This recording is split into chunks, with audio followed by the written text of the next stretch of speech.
Hello, this is Aaron Heinzman, and welcome to my signature assignment presentation entitled Standardized Testing as Indicators of College Readiness. I picked this topic because I'm sure we all recall the opportunity that we had to take one of those college entrance exams, stressing about it, having anxiety, studying, and all the hours that we put in to hopefully attain a good score so we go to the institution of our choice, and yet wondering, will it actually have any indicator on whether I will be successful or not? And so that's what I wanted to take a look at.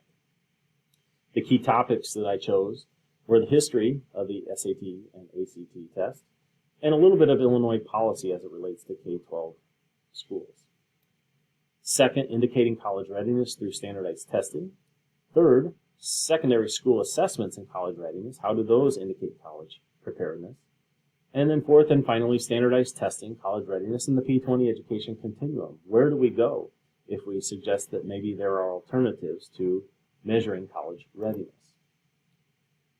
History, the SAT was founded in 1926 by Carl Brigham and was initially used as a military aptitude exam for individuals that wanted to go into the armed services. The Ivy League schools picked up on this test and right away adopted it as one of their primary metrics or benchmarks for measuring students' aptitude and entrance into the Ivy League schools. And of course, being the innovators that they were at the time, institutions across the nation then quickly adopted the same strategy over the years. The ACT came along, developed at the University of Iowa in 1959, was primarily just an alternative to the SAT, a little bit of a different testing model. But nonetheless was meant to do the same thing. And of course today, millions of high school students across the country take the SAT or ACT in preparation for applying to colleges. As far as Illinois policy goes, the SAT is required for graduation in all Illinois public K-12 schools, and actually even connected to accountability and state funding. So every high school senior in a public K-12 has to complete the SAT, and of course then it's connected to funding support for our K-12s, and it's reported on the Illinois School Report Card that must be on every website at every public school in the state.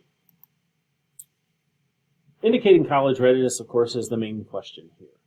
And as we take a look at some of the data, there is a positive correlation to first-year GPA. About 25% of the students that attained the mean on the ACT or SAT test attained a C or better in year one of their higher education experience.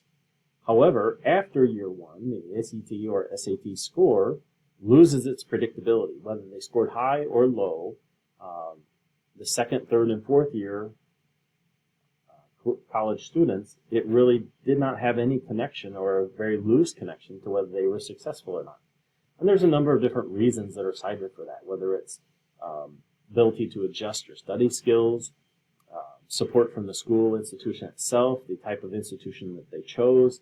A number of different factors play into that.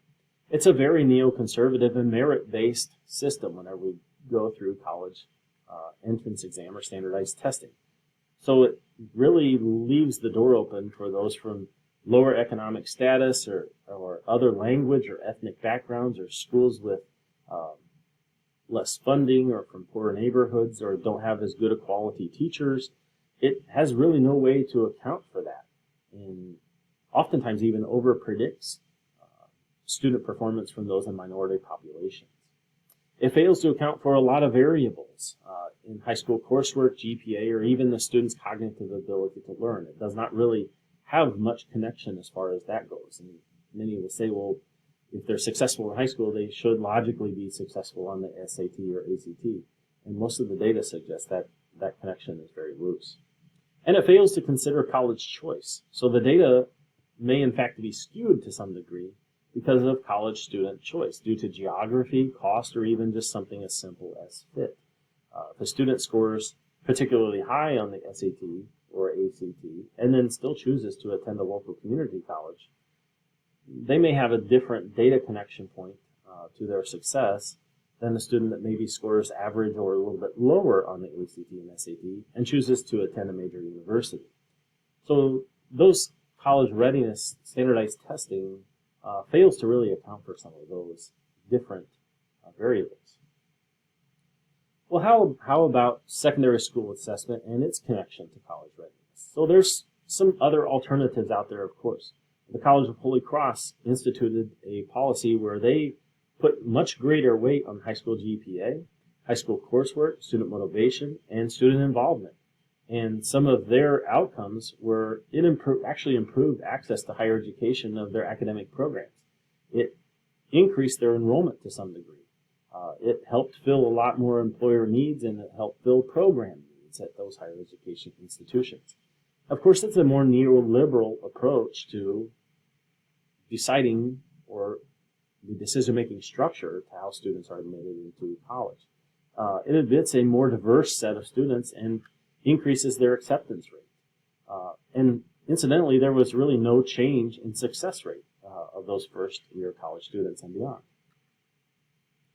So how about our impact on P20 education?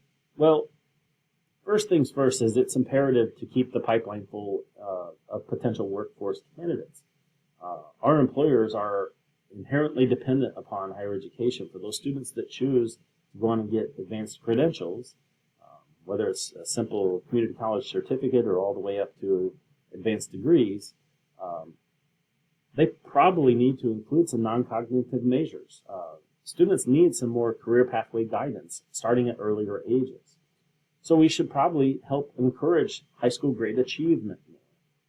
Start educating parents and students earlier in their middle or high school careers as the importance of good grades, involvement, and then especially the career pathways and employability picture on what those students can be achieving by the time they get to college and how to prepare themselves well, and then maybe putting the ACT or SAT in a better perspective in terms of its importance in connecting students to higher education, and making sure we're aligning course-taking patterns so that those students are prepared. And that advising or guidance needs to take place much, much earlier in the K-12 experience. Well, I hope you've enjoyed my presentation. I had to throw a picture of a cow up here. I look forward to chatting with you and viewing all of your presentations. Thank you.